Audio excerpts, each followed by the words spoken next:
नमस्कार, तहे दिल से आप सभी दर्शकों का इस कार्यक्रम में स्वागत। मैं हूं आपके साथ जयश्री मिश्रा। इस हेल्थ शो में आज हम खास तौर से बात करेंगे शरीर के एक अंग की जो चुपचाप हमारे शरीर में काम करता रहता है, लेकिन जब ये अंग बीमार पड़ता है तो सभी अंग शरीर के इससे प्रभावित होते हैं। जी हाँ, हम बात कर रहे हैं किडनी की। किडनी की समस्या कई बार शरीर के अंदर धीरे धीरे पांव पसारती है और समय रहते कई बार तो इसका पता भी नहीं चल पाता है। तो इस विषय को लेकर के आज हम चर्चा करेंगे, तमाम पहलू पर जानकारी हासिल करेंगे और ये एक फोन इन कार्यक्रम है, तो आप अपने फोन कॉल्स करके हमें अपने सवाल भी पूछ सकते हैं। हमारे एक्सपर्ट हमारे साथ मौजूद हैं और हमारा फोन नंबर है 017226900037। और सबसे पहले हम स्वागत करेंगे, हमारे स्टूडियो में इस वक्त मौजूद हैं doctor Smita Divyaveer, associate professor, department of nephrology, PGI से। बहुत बहुत स्वागत है मैम आपका। Thank you. सबसे पहला सवाल और अहम सवाल कह सकते हैं कि आजकल बीमारी जो है खास तौर से किडनी की लगातार बढ़ रही है, ये इतनी आम क्यों हो रही है? किडनी की बीमारी होने के कई कारण हैं। इसमें सबसे इम्पोर्टेंट कारण जो है डायबिटीज़ और हाइपरटेंशन। तो हमारे देश में डायबिटीज़ भी बहुत फास्ट बढ़ रहा है और हाइपरटेंशन भी। तो ये दो मेन कारण हैं जिसकी वजह से किडनी की बीमारियां बढ़ रही हैं।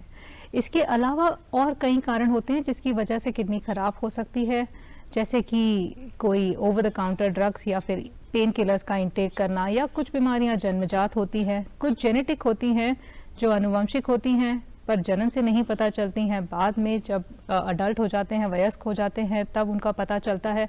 और कुछ बीमारियां होती हैं ऑटो इम्यून। इसका मतलब ऐसी बीमारियां जिसमें हमारा शरीर ही अपने ही किसी वाइटल अंग के ऊपर अटैक करता है या उसको हानि पहुंचाता है। तो ऐसे कई कारण हैं जिसकी वजह से बीमारियां बढ़ती हैं, बट जो डायबिटीज़ और हाइपरटेंशन है ये एक कंट्रोलेबल चीज़ है और इसकी बढ़ने के प्रमाण की वजह से किडनी की बीमारियां बहुत बढ़ रही हैं। जी, किन लोगों को किडनी की जो बीमारी है उसका खतरा ज्यादा होता है? तो ऐसे पेशेंट्स जिनको ऑलरेडी डायबिटीज़ या हाइपरटेंशन है, ये डेफिनेटली बहुत ज़्यादा रिस्क पे होते हैं किडनी की बीमारियों के। यदि ये कंट्रोल ना किया जाए और इनको टाइमली फॉलो अप ना किया जाए, तब ये बीमारियां जो हैं ये किडनी को ख़राब कर सकती हैं। इसके अलावा यदि कोई फैमिली हिस्ट्री है किडनी की बीमारी का, या कुछ और कारण भी होते हैं, जैसे कोई कैंसर पेशेंट्स हैं या कोई डिजीज़ेस हैं जैसे ऑटो इम्यून डिजीज़। यदि कोई पेशेंट हैं जिनको ऑलरेडी SLE जैसी या फिर ऐसी कोई ऑटो इम्यून बीमारियां हैं, तो ये भी पेशेंट हाई रिस्क होते हैं किडनी डिजीज़ के।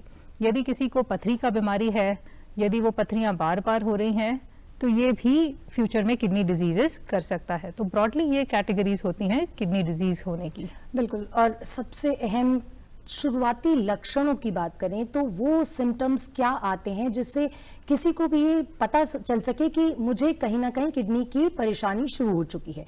तो शुरुआती जो लक्षण है उसके बारे में बताइए। सबसे इम्पॉर्टेंट चीज़ जो हमको जाननी है कि किडनी की बीमारी अर्ली स्टेजेस में एसिम्प्टोमेटिक होती है। इसका मतलब कि पेशेंट को किसी भी तरह के लक्षण ना हो, यह हो सकता है। कुछ बीमारियां शुरुआत से ही कुछ लक्षण देंगी, जैसे कि पैरों में सूजन आना, बहुत कमज़ोरी होना, खाने की इच्छा कम होना या लॉस ऑफ एपेटाइट होना, वॉमिटिंग का सेंसेशन होना, पेशाब में झाग आना, पेशाब का लाल होना या पेशाब कम आना। तो ये सारी होती हैं early to moderate stage of disease के। पर जब बहुत एडवांस्ड हो जाता है डिजीज़, तो कभी कभी बहुत सिवियर लक्षण यानी बहुत ही ज़्यादा सीरियस वाले लक्षण जैसे कि बेहोश हो जाना, झटके आना, ये सब भी हो सकता है। तो बिना लक्षण के एसिम्प्टोमेटिक जैसा कि आपने बताया है, उस समय फिर क्या ऐसा चीज़ दिखती है शरीर में या क्या ऐसे लक्षण होते हैं कि कहीं ना कहीं शारीरिक बदलाव जो होते हैं उससे ये पता चल सके शरीर में कि हाँ किडनी की समस्या जो है वो शुरू हो चुकी है? तो उसको किस तरह से माइन्यूटली ऑब्जर्व किया जाए? ऐसे पेशेंट्स जिनको ऑलरेडी खतरा है किडनी की बीमारी होने का, जैसे कि पेशेंट्स जिनको ऑलरेडी ब्लड प्रेशर है, हाइपरटेंशन है, इन पेशेंट्स को रेगुलरली, एनुअली या फिर उससे भी ज़्यादा यदि उनके डॉक्टर कहते हैं किडनी की जांचें करनी है, और यदि दिक्कत ना भी हो, एसिम्प्टोमेटिक का मायने है कि पेशेंट को कोई लक्षण नहीं है, वो नहीं जान सकते हैं कि उनको किडनी का बीमारी होने का संभावना है, तो इसको पता सिर्फ टेस्ट से लग सकता है। तो जो हाई रिस्क केसेस हैं इन केसेस में जिनको डायबिटीज, हाइपरटेंशन, फैमिली हिस्ट्री या कोई जेनेटिक डिजीज है या जो लक्षण बताए हैं इनमें से कुछ यदि शुरू हो गए हैं या इनकी आशंका हो तो टेस्ट करवानी चाहिए। इसके अलावा ये रिकमेंडेड है कि एक बार 40 के बाद में इट इज एसेंशियल कि सारे लोग एक एनुअल अपनी स्क्रीनिंग कर लें ताकि इन बीमारियों का पता पहले ही लग सके और ट्रीटमेंट जो है वो जल्दी शुरू हो सके। बिल्कुल, तो ये कहीं ना कहीं शरीर के अंदर पांव पसारने वाली जो बीमारी है कई बारी एसिम्प्टोमेटिक होती है और लक्षण सामने नहीं आते हैं। इस विषय पर आज हम खास तौर से चर्चा कर रहे हैं। किडनी संबंधी जितनी भी समस्याएं हैं, आपके पास अगर कुछ इस तरह का सवाल है या कोई ऐसा प्रश्न जो आप पूछना चाहते हैं हमारे एक्सपर्ट से, तो हमें कॉल कर सकते हैं। हमारा फ़ोन नंबर है 0172269003 इस नंबर पर आप कॉल करके अपना सवाल पूछ सकते हैं। एक बार फिर से मैं आपको ये नंबर बता देती हूँ, 0172269003 ये नंबर है।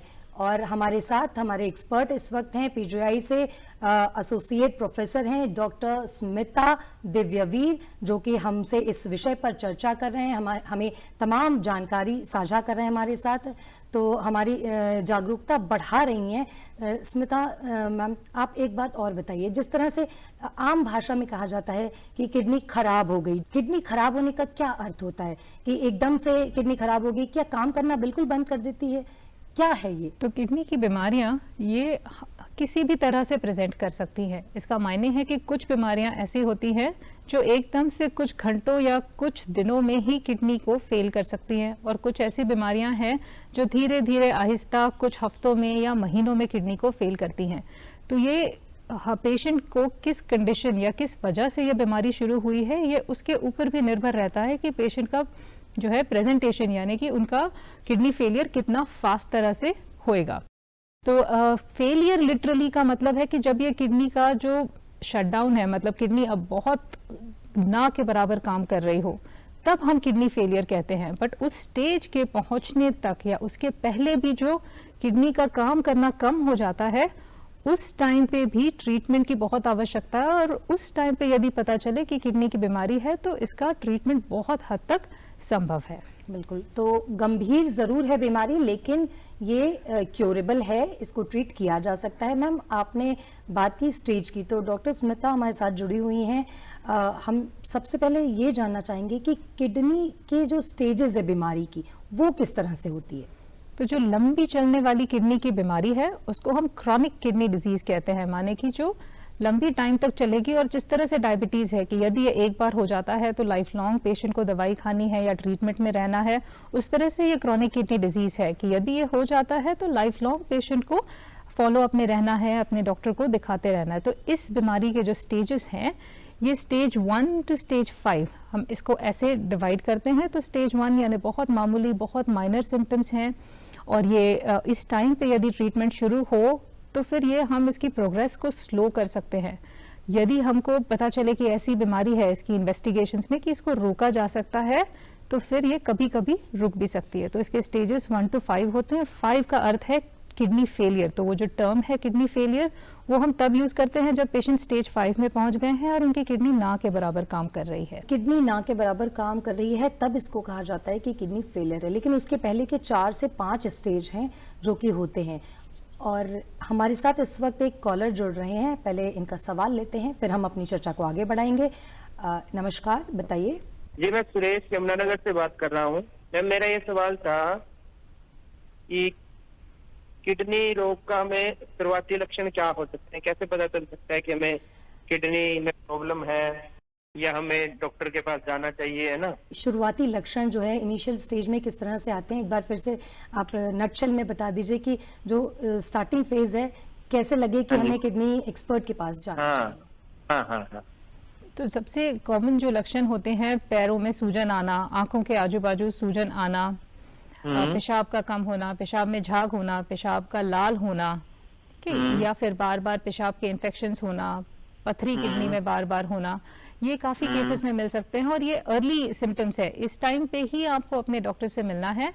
इसके अलावा यदि आपको डायबिटीज, ब्लड प्रेशर या फैमिली हिस्ट्री है, तो फिर आपको इन सिम्टम्स की भी वेट नहीं करनी है, आपने एनुअली अपने डॉक्टर को दिखाना है और किडनी की जांच करवानी है। तो अर्ली सिम्टम्स आए ये ज़रूरी है, उसी वक्त आप जांच के लिए जाएं, सबसे महत्वपूर्ण ये है। और इसके साथ ही जैसा कि डॉक्टर स्मिता ने हमें बताया है कि जो 4 स्टेजेस हैं, अगर शुरुआती दौर में इसका इलाज किया जाए तो ये पूरी तरीके से बीमारी ठीक भी हो सकती है। हम अपनी चर्चा को आगे बढ़ाते हैं। कॉलर जो भी आप अपना सवाल है वो आप हमारे फ़ोन नंबर पर कॉल करके पूछ सकते हैं। फिलहाल हमारे साथ एक कॉलर जुड़े थे, अब हम अपनी चर्चा को आगे बढ़ाएंगे। डॉक्टर स्मिता, पेन किलर ये आमतौर पर सर दर्द हो रहा है, पैर में दर्द है, हाथ में दर्द है, तो आमतौर पर बिना किसी डॉक्टरी सलाह के भी आम आदमी पेन किलर्स ले लेता है। तो ये कितना खतरनाक हो सकता है अगर हम इसका पेन किलर का सेवन ज्यादा करें? पेन किलर्स के सेवन से पहली बात तो पेन क्यों है उसका इलाज होना चाहिए। किसी भी बीमारी की जड़ का इलाज होना चाहिए, उसके बिना वो बढ़ती रहेगी। ये भी हो सकता है कि किडनी फेलियर है जिसकी वजह से कमजोरी पेन है और आप उसकी जांच नहीं करवा रहे हैं। पेन किलर्स खुद भी किडनी को हानिकारक हैं। हर किसी को यदि पेन किलर दिया जाए तो सब पेशेंट्स में नहीं, बट एक स्मॉल प्रोपोर्शन में ये होता है कि किडनी पूरी फेल हो जाए। और किसी किसी केस में यदि अगर बहुत सिवियर तरीके से किडनीज में इसकी एलर्जी हो जाए तो किडनी फंक्शन रिकवर भी नहीं होता है। इसका मायने कि सारा जिंदगी डायलिसिस लग जाए, ये भी संभावना है। तो यदि किसी भी तरह की आपको दिक्कतें हैं तो बिना इसकी जांच के, बिना एक्सपर्ट को दिखाए अपने आप से पेन किलर्स का सेवन नहीं करना चाहिए। बिल्कुल। तो पेन किलर्स आमतौर पर जो ले ली जाती है उसके लिए भी ये ज़रूरी है कि आप डॉक्टरी सलाह लें तभी पेन किलर लें, अन्यथा कहीं ना कहीं ये आपकी किडनी को इफ़ेक्ट कर सकती है। मैम, पेन किलर के बाद अगर हम खास तौर से बात करें, जैसा आपने पहले भी बताया डॉक्टर स्मिता कि हाई ब्लड प्रेशर और डायबिटीज़ ये भी अगर भारत में देखें लगातार बढ़ रहा है, तो इसकी वजह से इम्पैक्ट किडनी पर आता है किस तरह से? तो ये जो दोनों बीमारियां डायबिटीज एंड हाइपरटेंशन, इनको हम सिस्टेमिक डिजीजेस कहते हैं। इसका मतलब है कि ये शरीर के सारे ही सिस्टम्स को अफेक्ट करता है। तो जैसे ये हार्ट को अफेक्ट करता है वैसे ये किडनीज को भी अफेक्ट करता है। और इनका कंट्रोल एक बहुत इंपॉर्टेंट चीज है किडनी की इंजरी को रोकने के लिए। तो ये दोनों तरीके से करता है। ये कि डायबिटीज की वजह से क्रॉनिक किडनी डिजीज, जैसे हमने कहा कि वो सारे स्टेजेस से गुजरते हुए किडनी फेलियर में जाए, बट यदि बैड कंट्रोल हो तो डायबिटीज में इन्फेक्शंस होने की, बहुत खराब तरह की इन्फेक्शंस होने की एक रिस्क रहती है जिससे किडनी अचानक भी पूरी फेल हो सकती है। हाइपरटेंशन में भी ऐसे तो माना जाता है कि धीरे धीरे ब्लड प्रेशर जो है किडनी का डैमेज करेगा और ये chronic kidney disease over months two years होएगा। लेकिन यदि हाइपरटेंशन अनकंट्रोल्ड है तो ये अचानक से भी किडनी को शट डाउन कर सकता है। और ये हमेशा कई बार पेशेंट्स कहते हैं कि हमको लगता है कि हमारा ब्लड प्रेशर ठीक है, हम तो ठीक ही हैं।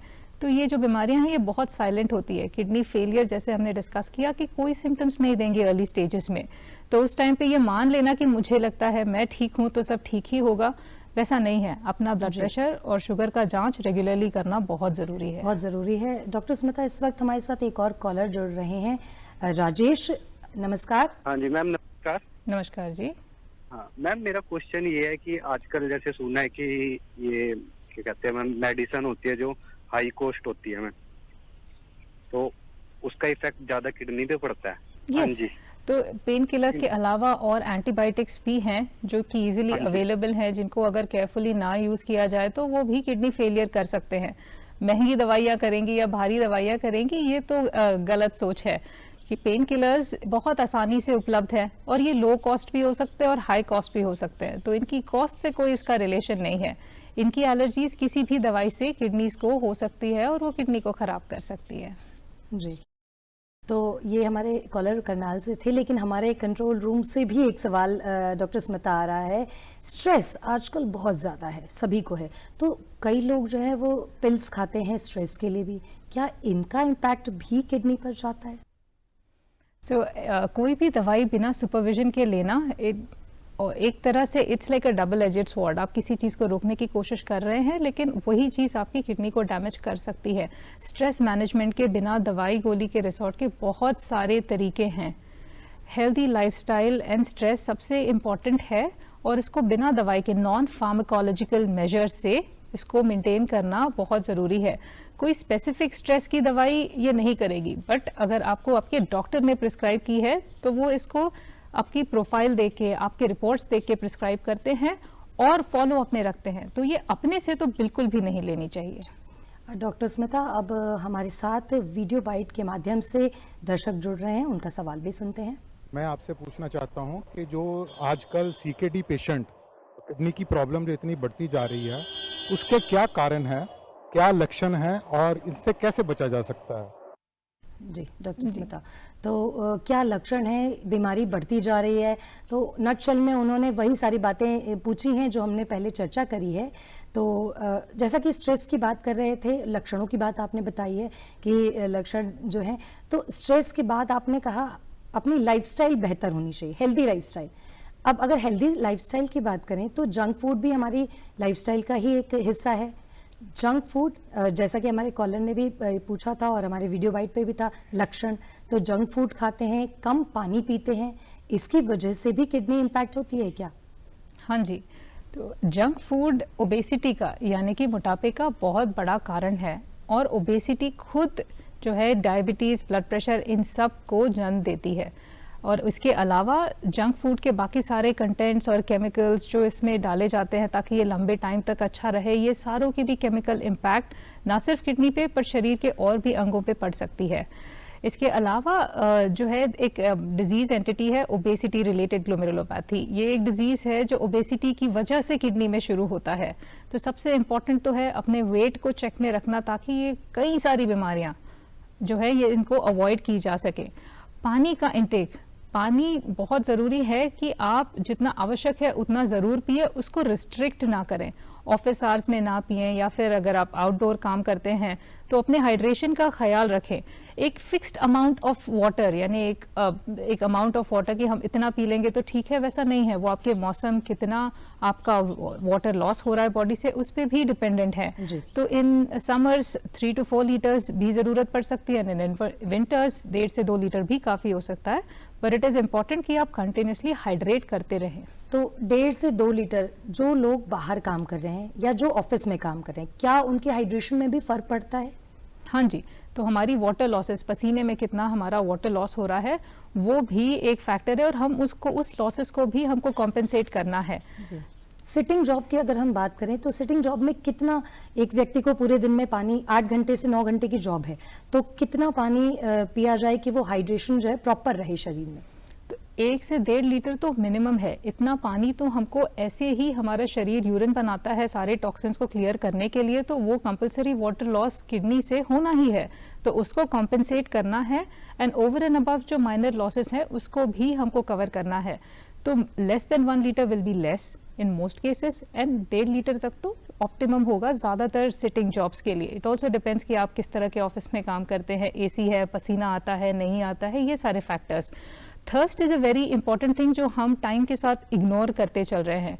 तो हमारे शरीर में ही बहुत सारे कॉम्पेंसेटरी मैकेनिज्म्स बने हुए हैं जो हमको रिमाइंड करते हैं कि हमको पानी पीना चाहिए। तो अपने थर्स्ट को आइडेंटिफाई करिए, उसके हिसाब से पीजिए, that is the best amount of water intake. तो वो बहुत ज़रूरी है। और हमारे साथ कुछ और दर्शक जुड़ रहे हैं वीडियो बाइट के माध्यम से, हम इनके भी सवाल लेते हैं। ਡਾਕਟਰ ਸਾਹਿਬ ਤੋਂ ਮੈਂ ਪੁੱਛਣਾ ਚਾਹੁੰਦਾ ਵੀ ਕਿਡਨੀ ਖਰਾਬ ਹੋਣ ਦਾ ਰੀਜ਼ਨ ਕੀ ਹੈ, ਇਹ ਤੋਂ ਬਚਣ ਲਈ ਆਪਾਂ ਕੀ ਕਰ ਸਕਦੇ ਹਾਂ, ਕਿੱਦਾਂ ਇਹ ਤੋਂ बच सकते हैं? किडनी की समस्या ज़्यादा लोग बागों में फैल रही है, और उससे बचाव क्या हो सकता है, किडनी की सेफ्टी हो सके और हम सेफ रह सकें। जो आजकल किडनी के रिलेटेड एक प्रॉब्लम आ रही है, वो उसका क्या कारण हो सकता है सर? मीन्स की जहाँ ड्रिंक करने के आए, जहाँ जंक फूड की रिगार्डिंग सर प्रॉब्लम क्रिएट हो रही है। तो डॉक्टर स्मिता, जंक फूड की बात अभी अभी हमने करी है, और ड्रिंकिंग की बात उन्होंने ज़रूर पूछी है कि अगर कुछ लोग जो है वो ड्रिंक वगैरह करते हैं तो उसका भी इम्पैक्ट पड़ता है किडनी पर, और इसके साथ ही बचाव। तो हम बचाव पे बाद में आएंगे, लेकिन पहले बात करेंगे कि क्या जंक फूड और उसके बाद ड्रिंकिंग, जो इनका सवाल था। तो junk food is directly related to obesity. उसकी न्यूट्रिशनल वैल्यू पुअर होती है, फाइबर पुअर होता है, तो वो जंक फूड एक तो हाई कैलोरी भी देगा, लो न्यूट्रिशन, इसके अलावा वो बॉडी में एक इन्फ्लामेटरी स्टेट बना देता है।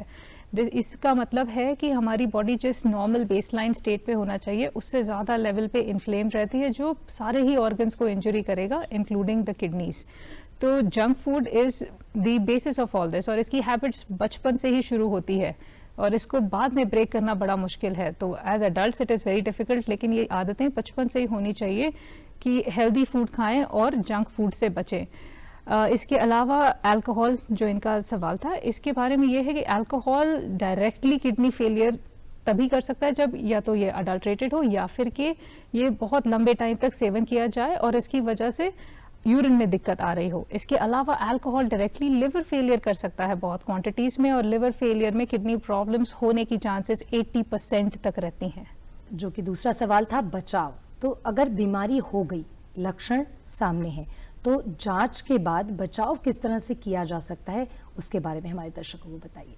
सबसे पहले आपने अपने डॉक्टर साहब से मिलना है और बीमारी से डरना नहीं है। अक्सर ये हो जाता है, ये हमने भी देखा है कि यदि ये पेशेंट को क्रॉनिक किडनी डिजीज का डायग्नोसिस मिल जाए तो वो उसको एक्सेप्ट नहीं कर पाते हैं एंड दे आर होपिंग कि ये किसी तरह से बस चला जाए। बट कुछ कुछ किडनी की बीमारियां हैं, they are going to stay, मतलब उनके साथ हमको जीना है। तो उसके बाद जो लाइफस्टाइल चेंजेस हैं, वो जो लाइफस्टाइल चेंजेस आपको पहले करने चाहिए थे, वो चीज़ यहाँ भी अप्लाई करती है। वेट को कंट्रोल करना, डायबिटीज़ को कंट्रोल करना, हाइपरटेंशन को करना, तो ये बीमारी की बढ़ने की स्पीड को बहुत हद तक कंट्रोल किया जा सकता है। इसके अलावा आपकी वाटर इनटेक और डाइट में प्रोटीन इनटेक, इनकी भी कुछ चेंजेस होती हैं जो थोड़ी डिजीज स्पेसिफिक होती हैं, कि जो एडवांस स्टेजेस हैं उनमें हम प्रोटीन को कुछ कम करते हैं और जो अर्ली स्टेजेस हैं उसमें जनरली हम प्रोटीन बहुत ज़्यादा रिस्ट्रिक्ट नहीं करते हैं। तो ये चीज़ पेशेंट स्पेसिफिक है। तो ये डिस्कशन आप अपने नेफ्रोलॉजिस्ट, किडनी डॉक्टर से या अपने डॉक्टर से कीजिए कि आपको कितना वाटर इनटेक अलाउड है आपकी ये स्टेज पे। जैसे हमने कहा स्टेज 1 to 5, उस पे भी डिपेंडेंट होता है। जनरली एडवांस स्टेजेस में ही रिस्ट्रिक्शंस ज़्यादा होती हैं। जी, तो हम अपनी चर्चा को आगे बढ़ाएं, इससे पहले एक और वीडियो बाइट देख लेते हैं, क्या कुछ कह रहे हैं ये। के टाइम पे जो डिजीज़ हो रही है किडनी को लेकर, ये हमारे फूड से रिलेटेड, जैसे हम फास्ट फूड खाते हैं या कोई ड्रिंक अल्कोहल हो गया, या जो लाइफस्टाइल है आज का कि रात को लेट सोना, खाना पीना प्रॉपर ना करना, इससे बचाव के लिए क्या करना चाहिए, कि हमें क्या प्रिकॉशन, एक्सरसाइज करें या फिर हमें लाइफस्टाइल चेंजेस में लाए, मॉर्निंग रूटीन अपने इम्प्रूव करें।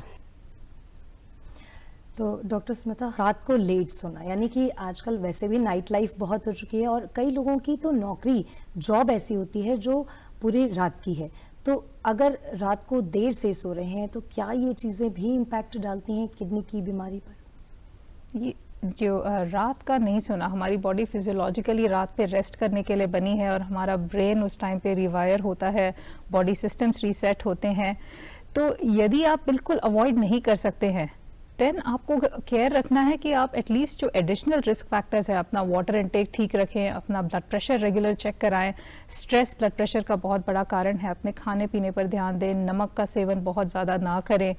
और देयर आर मेनी अदर, जो बहुत सारे टेक्निक्स हैं, योगा या और तरह की चीज़ें जिससे आप रिलैक्सेशन कर सकते हैं, कुछ टाइम उसको दीजिए, या मॉर्निंग जॉग्स पे जाइए, तो जिससे जो है जो आपका स्ट्रेस लेवल है वो कम रहेगा, आपका हाइपरटेंशन कंट्रोल में रहेगा। और ये डायरेक्टली यदि आपको किडनी बीमारी है या नहीं है, यदि बीपी का कंट्रोल बेहतर रहेगा तो आपकी किडनी ज़्यादा टाइम तक हेल्दी रहेंगी। दर्शक जो है हमारे साथ जुड़े हुए हैं और हमारे जो सवालात आ रहे हैं हमारी एक्सपर्ट की ओर से, उनका जवाब दिया जा रहा है। दर्शकों की समस्याओं का समाधान हमें पूरी उम्मीद है कि हो रहा होगा। अब अगर बात करते हैं किडनी बीमारी की, तो इसमें एक टर्म आता है डायलिसिस, जिसका नाम सुन के आमतौर पर आम जनता जो है वो डर जाती है कि डायलिसिस मतलब बहुत बड़ी चीज़ है। तो डायलिसिस को किस तरह से देखना चाहिए? डायलिसिस को हम रीनल रिप्लेसमेंट थेरेपी भी कहते हैं। इसका मायने है कि जब किडनीज फेल हो चुकी हैं, किडनीज काम नहीं कर रही हैं, तो डायलिसिस किडनी का काम कर रहा है। तो ये एक लाइफ सेविंग थेरेपी है। किडनीज जब रिकवर नहीं करने वाली हैं, कुछ दशक पहले तो डायलिसिस नहीं होता था, तो हमारे पास कुछ नहीं था ऐसे पेशेंट्स को बचाने के लिए। तो ये एक्चुअली लाइफ सेविंग है, लाइफ प्रोलॉन्गिंग थेरेपी है। और हमको इलाज से नहीं डरना चाहिए, बीमारी से डरना चाहिए। किडनी की बीमारी या किडनी फेलियर जानलेवा है। डायलिसिस यदि अच्छे से कराया जाए, ठीक तरह से कराया जाए, तो ऐसे भी पेशेंट्स हैं जो 40-50 साल डायलिसिस पर हैं और बहुत अच्छे हैं, अपना नॉर्मल लाइफ जी रहे हैं। तो डायलिसिस से डरना नहीं है। डायलिसिस आपकी एक और जो पेशेंट्स को लगता है कि अब तो डायलिसिस लग गई ये इसको इस तरह से सोचने के बजाय सच तो ये है कि ये डायलिसिस तब आपको ऑफर की जाती है जब आपकी किडनीज फेल हो चुकी है और इसके अलावा और कोई रास्ता नहीं है हेल्दी रहने के लिए। और ये आपकी किडनी फेलियर के स्टेटस पे भी डिपेंड करता है। कुछ केसेस में तो ये डायलिसिस जब तक आपकी किडनी रिकवर ना करे तब तक दी जाती है। कुछ केसेस में जब किडनी की रिकवरी के कोई चांस नहीं है, किडनी ठीक नहीं होगी, तब ये जो है लॉन्ग टर्म या फिर लाइफ लॉन्ग हो सकता है। जी, तो इस वक्त हमारे स्टूडियो में मौजूद हैं doctor Smita, associate professor PGI से हैं, नेफ्रोलॉजी डिपार्टमेंट से हैं। किडनी की बीमारी को लेकर के हम चर्चा कर रहे हैं और हमारे दर्शक हमें कॉल करके हमारे एक्सपर्ट से सीधे बात कर सकते हैं, अपनी समस्या का समाधान प्राप्त कर सकते हैं। हमारा नंबर है 0172269003 इस नंबर पर आप कॉल करके हमारे एक्सपर्ट से बात कर सकते हैं। डॉक्टर स्मिता, हम लोग अपनी चर्चा को आगे बढ़ाते हैं। हमने डायलिसिस की बात करी, तो इसमें ब्लड डायलिसिस और वाटर डायलिसिस दो तरह की चीज़ें होती हैं और ये कब इसकी ज़रूरत होती है, इसमें फ़र्क क्या है? तो ब्लड डायलिसिस, जिसको हम हीमोडायलिसिस कहते हैं, ये एक तरीका है जिससे जो है खून की सफाई एक मशीन करती है। एक मशीन किडनी की तरह जो होती है खून की सफाई करेगी। तो ये डायलिसिस जो है, दीज आर जनरली इसको आपको हॉस्पिटल में जाके करना होता है, बिकॉज इसके लिए मॉनिटरिंग की ज़रूरत होती है। एक वो नीडल आपके आर्म में लगाते हैं या जहाँ भी आपके हाथ में एक्सेस है, और ये मशीन उस ट्रीटमेंट को कंप्लीट करेगी। और जनरली ये 4 घंटे का एक सेशन होता है और हफ्ते में 2 से 3 बारी लग सकता है। तो ये जो है ये है हीमोडायलिसिस। और जो दूसरा जिसको आपने वाटर डायलिसिस कहा, इसको पेरिटोनियल डायलिसिस भी हम कहते हैं, या पीडी, शॉर्ट में पीडी। तो इसमें क्या होता है कि जो हमारे बॉडी में ही सारे ऑर्गन्स को कवर करने वाला एक लेयर होता है जिसको पेरिटोनियम कहते हैं, तो ये लेयर भी एक तरह से सफाई का काम करता है। तो एक ट्यूब पेट में डाली जाती है जो इस लेयर में जाती है, तो और वो मेडिकल बैग्स आते हैं, दे आर मेडिकेटेड बैग्स, तो उसके एक्सचेंजेस पेशेंट्स खुद घर में कर सकते हैं। हमारे साथ एक कॉलर जुड़े हैं इस वक्त, पहले इनसे बात कर लेते हैं। नमस्कार। नमस्कार जी। आपका नाम? अमन, महेंद्रगढ़ से बोल रहा हूँ जी। अमन, आपकी क्या प्रश्न है, आप पूछ सकते हैं हमारे एक्सपर्ट से। मैं ये पूछना चाह रहा हूँ डॉक्टर साहब, जैसे किडनी के बारे में कहा जाता है कि हमें पानी ज्यादा पीना चाहिए, तो कितना पानी सफिशिएंट होता है हमारे लिए ताकि हमारी किडनी खराब ना, और क्या कम पानी पीना किडनी की सेहत के लिए नुकसानदायक होता है? अमन, आप हमारा कार्यक्रम देखिए, और अभी अभी हमने इस पर चर्चा करी है कि कितना पानी इंटेक जो है होना चाहिए एक नॉर्मल व्यक्ति के लिए। एक बार फिर से आप हमारे डॉक्टर स्मिता हमारे साथ जुड़ी हुई हैं, और जो कि कॉलर थे इन्होंने शायद ये सुना नहीं है, तो एक बार फिर से आप बता दें कि पानी का जो इंटेक है, क्या मात्रा उसकी उचित है? बहुत कम पानी और बहुत ज़्यादा पानी, दोनों ही नुकसान करते हैं। और जो सही अमाउंट ऑफ वाटर, कुछ बीमारियां ही हैं किडनी में, जैसे कि ADPKD, autosomal dominant polycystic kidney disease, कुछ ही ऐसी बीमारियां हैं जिसमें बहुत पानी लेने से किडनी ज़्यादा टाइम तक ठीक रहती है। इस बीमारी के अलावा किसी भी और बीमारी में बहुत सारा पानी पिएंगे तो ये ठीक रहेगी, ये विचारधारा गलत है। आपको कितनी प्यास लगती है, आप कहाँ काम करते हैं, बहुत पसीना आता है क्या आपको, तो ये सारी चीज़ें डिसाइड करती हैं कि आपको कितना पानी लेना चाहिए। अगर आप आउटडोर में काम करते हैं, बहुत पसीना आता है, तो हो सकता है आपकी रिक्वायरमेंट 3 से 4 लीटर तक हो। ऑफिस डेज में या फिर आप इंडोर्स ही यदि रहते हैं ज़्यादातर टाइम, तो ये थोड़ा मौसम पे भी डिपेंडेंट है, पर 1.5 से 2 लीटर आपको पानी पीना चाहिए। तो अपनी प्यास को समझिए, उसको निगलेक्ट मत करिए। एक और अच्छा तरीका है कि ऑफिस में कम से कम 1 लीटर की बोतल लेकर जाइए, कोशिश करिए कि उसको जरूर खत्म करके आए आप। बिल्कुल। तो उम्मीद है अमन आपको अपने सवाल का जवाब मिल गया होगा और आप पानी का ध्यान रखेंगे, और इसके साथ ही हमारे अन्य दर्शक भी कितना पानी पीना है इस पर खास ख्याल रखेंगे, क्योंकि पानी बेहद ज़रूरी है शरीर के लिए। डॉक्टर स्मिता, अगर हम बात करें पानी इंटेक की, तो कार्डियोलॉजिस्ट जो होते हैं, जो हृदय रोग होता है उसके लिए, और इसके साथ भी जो एस्थमेटिक पेशेंट्स हैं जिनको एस्थमा की परेशानी है, तो क्या उनको भी पानी इसी मात्रा में पीना चाहिए या कुछ फ़र्क है? यदि आपके किसी भी ऑर्गन्स में दिक्कत है, kidney failure, liver, heart failure जैसे आपने कहा, या लंग्स में दिक्कत है, तो आपके पानी की टॉलरेंस कम हो सकती है। तो ये जो हमने एडवाइस करा है एडिक्वेट वाटर थर्स्ट के हिसाब से, ये सिर्फ नॉर्मल पॉपुलेशन को, यानी जिनको किडनी हार्ट की बीमारियां नहीं है, उनके लिए ही सही है। हार्ट के पेशेंट्स को या जिनको एस्थमा हो, कभी कभी एस्थमा पेशेंट्स को भी राइट हार्ट फेलियर, एक टाइप ऑफ हार्ट फेलियर हो सकता है, तो इन पेशेंट्स में पानी की क्वांटिटी को रिस्ट्रिक्ट किया जाता है। कई दफ़े आपको हो सकता है बोला जाए कि 1 लीटर से कम या 600-700 ml से भी कम पानी पिया जाए। एडवांस्ड किडनी डिजीज़ में भी इस तरह से कभी कभी पेशेंट्स का यूरिन पूरा ही बंद हो जाता है, तो इन केसेस में तो हम उनका पानी, दिन भर का पानी का जो है रिस्ट्रिक्शन वो 500 ml तक भी रखते हैं। तो ये डिजीज़ स्टेट्स पे भी डिपेंड करता है। तो आपकी डिजीज़ स्टेट के हिसाब से आपको अपने डॉक्टर से एडवाइस लेनी है regarding your water intake. Doctor Smita, आपने हमारे सभी दर्शकों का सवालों का जवाब बहुत ही बेहतरीन तरीके से दिया। मुझे पूरी उम्मीद है कि हमारे दर्शक भी पूरी तरह से संतुष्ट होंगे। बहुत बहुत शुक्रिया आपका हमारे स्टूडियो में आने के लिए। और हमारा ये कार्यक्रम आप डीडी हरियाणा, डीडी पंजाबी पर देख सकते हैं। DD Haryana, DD Punjabi satellite के सभी प्लेटफॉर्म्स पर उपलब्ध है, साथ ही सोशल मीडिया के सभी प्लेटफॉर्म्स पर उपलब्ध है। और आपके फीडबैक भी हमारे लिए बेहद महत्वपूर्ण है, तो आप अपने फीडबैक hopchandigarh@gmail.com पर हमें सीधे भेज सकते हैं, ताकि हम अपने कार्यक्रम को और बेहतर तरीके से आगे ले चल सकें और बेहतर बना सकें। डॉक्टर स्मिता, आपका बहुत बहुत शुक्रिया और दर्शकों आप सभी का भी बहुत बहुत धन्यवाद।